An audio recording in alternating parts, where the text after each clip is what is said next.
Numerical strength, ஒரு எண்ணிக்கை பலம், பாப்புலேஷன் ஸ்ட்ரெங்த். ஓபிசி என்றோ ஷெட்யூல் காஸ்ட் என்றோ ஷெட்யூல் டிரைப்ஸ் என்றோ இவர்கள் ஒன்றுபட்டு விடக் கூடாது. இவர்களை பிரிக்க வேண்டும், சிதறடிக்க வேண்டும். அப்போதுதான் இவர்களை வீழ்த்த முடியும். இதுதான் ஆர்எஸ்எஸ் அஜெண்டா, செயல் திட்டம். இதுதான் அந்த சனாதன அமைப்புகளின் நோக்கம். ஆகவேதான் குறிவைத்து இவர்கள் பேக்வர்ட் கிளாஸஸ் என்கிற பிற்படுத்தப்பட்ட சமூகத்தில் இருந்து பல தலைவர்களை உருவாக்குகிறார்கள். இல்லை என்றால் பிஜேபிக்கு பங்காரு லட்சுமணனை அவர்கள் தலைவராக்குவார்களா? இல்லை என்றால் நரேந்திர மோடியை அவர்கள் பிரதமராக்குவார்களா? ஏனென்றால் பிராமணர்களின் ஆதிக்கம் தான் பிஜேபியில் இருக்கிறது என்கிற குற்றச்சாட்டை தகர்க்க வேண்டும் என்பதற்காக நரேந்திர மோடி பிராமணர் அல்ல. எப்படி அவரை பிரதமராக்கினார்கள்? ஓபிசியுடைய நியூமரிக்கல் ஸ்ட்ரெங்த்.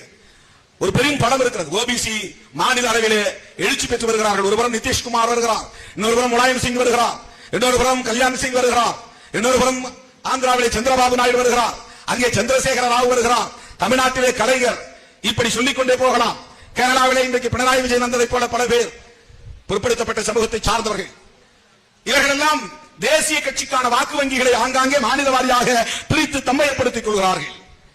இதை உடைத்து அவர்களையும் உள்வாங்கிக் கொண்டால், பிஜேபியில் இணைந்தால் நமக்கு பெரும் பதவிகள் கிடைக்கும் என்று நீர்த்து போக செய்கிற ஒரு உத்திதான் அவர்கள் பிஜேபி ஓபிசியிலும் ஊடுருவினார்கள், ஷெட்யூல் காஸ்ட் ஷெட்யூல் டிரைப்ஸிலும் ஊடுருவி இருக்கிறார்கள். ஒடுக்கப்படுபவர் யாராயினும் அவர்களின் குரலாய் சமநீதி காக்க உயர்ந்தேற்றும் எங்கள்